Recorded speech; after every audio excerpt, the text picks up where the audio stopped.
Where does the inspiration for these names come from? Because there's the wide. I mean, you've got the Jon Snow, and then you've got crazy exotic names as well. Where do you find all the inspiration for the names? Names are very hard. I bet. That's an interesting question. Yeah, names are really, really hard. And I need to know the name of a character before I can write about them. I met a writer once. I won't mention her name. She's a very successful science fiction fantasy writer. But I remember years ago I happened to be visiting her in her house, and it was so long ago she was working on her IBM Selectric. So that gives you an idea of how long ago it was. Didn't have computers yet, and she was finishing a novel, and I noticed that there were like no names. There was like X13 turned in. What, you named a character X13? She said, oh no, I have a hard time with names, so I put them at the end. I have this list where I number all the characters like A1, A2, A3, and then I write the book with that, and then when I'm done, I invent names for them and use the search, and put X13 is Fred, and then Fred appears. And I can't write about Fred unless I know that his name was Fred. Knowing that he's Fred influences the whole way I write about him and so forth. So that method of working, different writers work different ways. That was completely alien for me. But one of the things about names, when you're a wee tiny little writer just starting out, one of the things they teach you is when you're writing a story, never give two characters in a story names that begin with the same letter, because the reader will confuse them. And I followed that rule for many years, but then when I was writing Ice and Fire, I said, wait a minute, I'm planning on having more than 26 characters. What am I going to do here? Am I going to name them like X-Fred? So I decided to ignore that rule. In fact, reading history, I decided to go even further. If it's bad to name two characters, give characters names that start with the same letter. Mm-hmm. It's really bad to give two characters in the same story the same name. So I looked at, reading English history, which was the inspiration for that. If you read English history, and you guys are Canadians, I presume you know a little of English history, everybody in it is named Edward and Henry. It's really, the history of England is a history of Edward and Henry. And occasionally Richard sneaks in and does a little mischief. But and somehow, yet we keep them, we attach numbers to them, we attach, secondary names, Edward of Woodstock, Henry of York or whatever, and we're able to distinguish one from the other with nicknames. And I said, I'm going to do that. That's much more realistic. I'm going to have these family names, and like many families I know in the real world, they'll be, I'm naming you after your grandmother, I'm naming you after your grandfather. There was this great king, and you want to curry favor, so of course you're going to name your child after the king. Mm-hmm. And I wanted to show all these naming patterns, and they all occur in the book, where you see,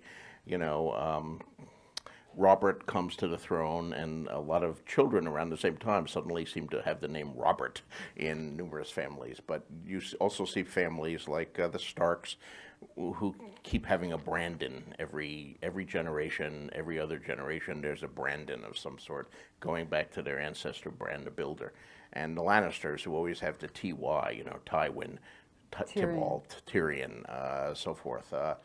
So the echoes of family names and family naming patterns. I also wanted to show the ethnic groups. So, I have successive waves of invasion that have hit Westeros in this backstory, if you read its history. And of course, they started out with the First Men, and the First Men tend to have very simple descriptive names like Stark, or Strong, or Mud, or, where they're named after something. C words. And then the Andals come in, and their names are a little more elaborate, and they don't tend to be named after things. So like Lannister or Arryn, these are Andal names. And then, of course, you get the Valerians and the Targaryens coming in, who have the very exotic names with all the AEs and the Ys and the odd spellings, like Daenerys Targaryen, which was a pretty exotic name, I thought, and bespoke an exotic past that went well with the silver hair and the purple eyes and so forth. It is somewhat startling that I receive all these baby pictures on the email of of little girls who are being named Daenerys, and you know, in a few more years, probably the first wave of them has already hit kindergarten by now, and there must be kindergarten teachers all over the United States and Canada cursing my name and saying, no, you spell my name with an A-E and a Y at the end. Who would you say is the most difficult character for you to write? The most difficult viewpoint character to write is Bran, and he has always been the hardest. He is the youngest viewpoint character, which you know, is difficult in and of itself, because when you're writing a character that young, you can't simply write what's going on. You have to filter everything through, okay, he's 8 years old, what does he understand? He's seeing this scene, does he actually understand what's happening in this scene? Like when he comes on Jaime and Cersei, well, they don't have any clothes on and they're wrestling, you know, because an 8-year-old has a different way of perceiving these things. So you always have that issue, and his language has to be carefully considered. What words does he know? How would an 8-year-old phrase this sentence, or a 9-year-old? 10, obviously he grows during the course of the story.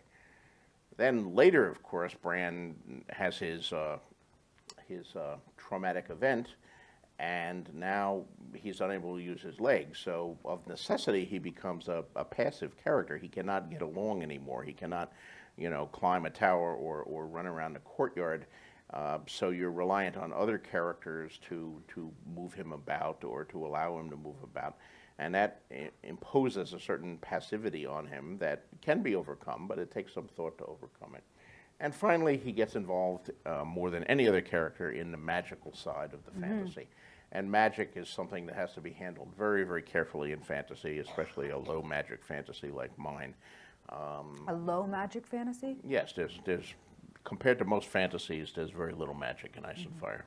It's increasing with every book, but even at the end, when it's going to be at its highest, it'll still have less than other people have when they begin on the first page. Too much fantasy can overwhelm a fantasy, and too much magic can overwhelm a fantasy and really ruin it. So all of these things make Bran very difficult to write, and his chapters I have to put together very, very, very, very carefully, and they tend to take me longer to write than the chapters of any other character.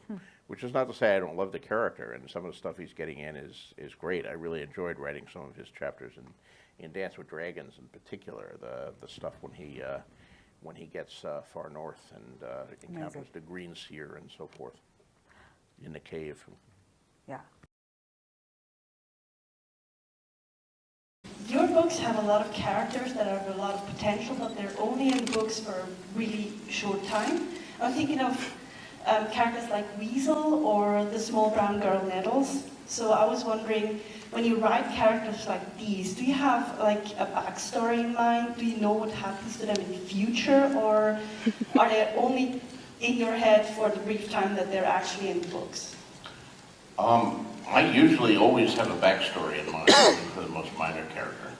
Now, it might not be a really detailed backstory. You know, I'm not saying I could fill up a whole book with the backstory of Weasel, per se.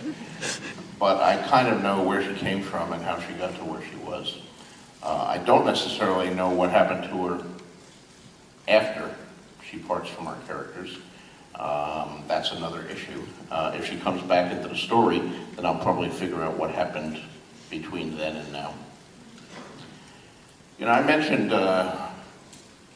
Jack Vance earlier, a writer I have loved and admired for a long, long time.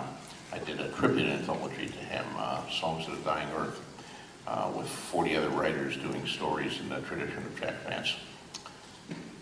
Vance had a gift of making every character in his book, even if they only appeared for a page, come to life as a person. You always felt that this was a real person who had his own way of looking. He didn't know that he was just a one-page walk-on. He thought the story was about him. And I've always tried to keep Vance's approach in mind when I'm doing my characters, you know, because that's the way the real life functions, you know. I mean, we're all individuals and we all see the world through our own eyes. For me, I'm experiencing this event here as B up on stage doing a master class, and you know, you guys are experiencing it as well. This is the latest event I went to, and after this I get to have lunch or something like that. And some of you may be fascinated, some of you may be bored. I don't know, but we're all seeing it our own way, and I try to keep that in mind with the characters. The spear carriers in a book don't know that they're spear carriers. They think it's their story. They're living the story of their life. So if you keep that in mind, and usually it just takes a touch of someone who doesn't just say the line that they need to say to further the plot, but they say some other line that reflects there's an actual human being there who has their own agenda as well as furthering the plot. That can be enough to bring them to life. At least that's what I try to do. And Vance was the one who kind of showed me how to do that.